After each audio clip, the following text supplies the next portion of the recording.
السلام علیکم ورحمۃ اللہ وبرکاتہ۔ آج میں آپ لوگوں کو ایک ایسی نماز بتانے جا رہا ہوں جو اللہ کو بہت پسند ہے، بہت پسند ہے۔ یہ جو 5 وقت کی نمازیں ہمارے اوپر فرض ہے نا، ان 5 وقتوں کی نمازوں کے علاوہ ایک نماز ایسی ہے جو اللہ کو بہت پسند ہے۔ آپ یقین مانیے کہ آپ کی اگر کوئی پرابلم ہے، آپ کسی وجہ سے پریشان ہیں، کوئی اٹکا ہوا کام ہے، یا آپ کو تسلی نہیں مل رہی ہے، یا کسی بھی طرح کی اگر پرابلم ہے جس کا سالوشن نہیں مل رہا ہے، تو تعویذ لینے آپ مت جاؤ، بالکل مت جاؤ۔ تعویذوں سے آپ کو وہ نہیں مل سکتا جو اس نماز سے آپ کو ملے گا۔ تعویذوں سے فائدہ ہو نہ ہو، میں تو کہتا ہوں کہ تعویذوں سے فائدہ ہو ہی نہیں سکتا، کیونکہ تعویذ یہ رسول اللہ صلی اللہ علیہ وسلم کا بتایا ہوا طریقہ نہیں ہے۔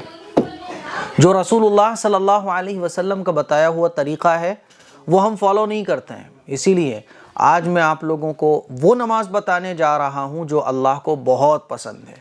اور آپ اندازہ کریں کہ جو نماز اللہ کو پسند ہو، اس نماز کو پڑھنے والا کہ اللہ کو پسند نہیں ہوگا؟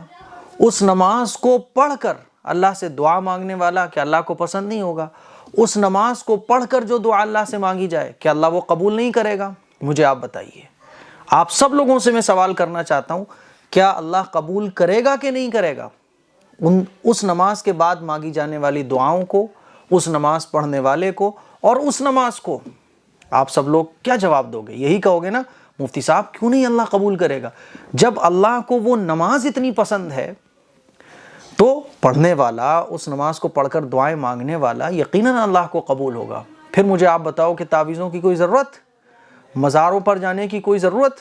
پھر آپ مجھے بتاؤ کہ یہ جھاڑ پھونک کرنے والوں کے پاس جانے کی کوئی ضرورت؟ ارے بھائی، اللہ آپ کو پسند کر رہا ہے، اللہ آپ کو قبول کر رہا ہے۔ میرے عزیز بھائیوں، آئیے میں آپ کو وہ حدیث سناتا ہوں۔ حضرت عبداللہ ابن عمر رضی اللہ تعالیٰ عنہ سے روایت ہے کہ نبی کریم صلی اللہ علیہ وسلم نے فرمایا، اللہ تعالیٰ کو تمام نفل نمازوں میں سب سے زیادہ محبوب نماز صلاۃ داؤد علیہ السلام ہے، یعنی تہجد کی نماز ہے۔ یہ اللہ کو بہت پسند ہے۔ وہ آدھی رات سوتے تھے، پھر اٹھ کر تہائی رات عبادت کرتے تھے، اور پھر چھٹے حصے میں سو جاتے تھے۔ میرے عزیز بھائیوں، اللہ کے نبی صلی اللہ علیہ وسلم کی مبارک زبان سے یہ حدیث ثابت ہے۔ اللہ کے نبی صلی اللہ علیہ وسلم نے جس چیز کے بارے میں یہ بیان فرمایا ہو کہ اللہ کو یہ نماز پسند ہے، اب آپ مجھے بتائیے، کیا اس کی قبولیت میں کوئی شک باقی رہ جاتا ہے؟ نہیں باقی رہتا۔ تو پھر کیوں ہم بھٹکے ہوئے پھر رہے ہیں؟ کیوں ہم مارے ہوئے پھر رہے ہیں؟ کیوں ہم لوگوں کے پاس جاتے پھر رہے ہیں؟ کیوں ہم ان جھاڑ پھونک والوں کی خوشامد کرتے پھر رہے ہیں؟ کیوں نہیں ہم ڈائریکٹ رات میں اٹھ کر تہجد میں اٹھ کر اللہ سے اپنا تعلق مضبوط کرتے ہیں؟ کیوں ہم اللہ کے سامنے اپنے مسائل بیان نہیں کرتے؟ میرے عزیز بھائیوں، رسول اللہ صلی اللہ علیہ وسلم تہجد پڑھا کرتے تھے۔ حضور علیہ الصلوۃ والسلام کو تہجد کی نماز بہت پسند تھی، اتنی پسند تھی کہ رسول اللہ صلی اللہ علیہ وسلم کے بارے میں آتا ہے کہ حضور کے قدم مبارک پر ورم آ جاتا تھا۔ اتنی لمبی لمبی نماز آپ علیہ الصلوۃ والسلام تہجد کی پڑھا کرتے تھے۔ میرے عزیز بھائیوں، اس نماز کو صحابہ نے پڑھا ہے، بزرگان دین نے پڑھا ہے، اور اس نماز کے بارے میں قرآن مجید میں ڈھیر ساری آیتیں نازل ہوئی ہیں۔ احادیث مبارکہ میں تہجد کی نماز کی فضیلت ہے، بہت زیادہ ہے۔ مجھے آپ بتاؤ کہ جب اللہ اتنی پسند اس نماز کو کر رہا ہو، اب کیا مسئلہ ہے؟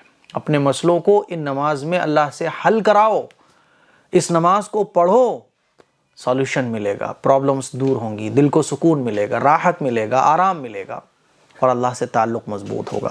تو حضور نے ارشاد فرمایا کہ اللہ کو تمام نفل نمازوں میں سب سے زیادہ محبوب جو نماز ہے وہ تہجد کی نماز ہے۔ پڑھیے، آپ ہفتے میں پڑھیے، مہینے میں پڑھیے، یہی وہ راستہ ہے جو آپ کو آپ کی پرابلمز کا سالوشن دے سکتا ہے۔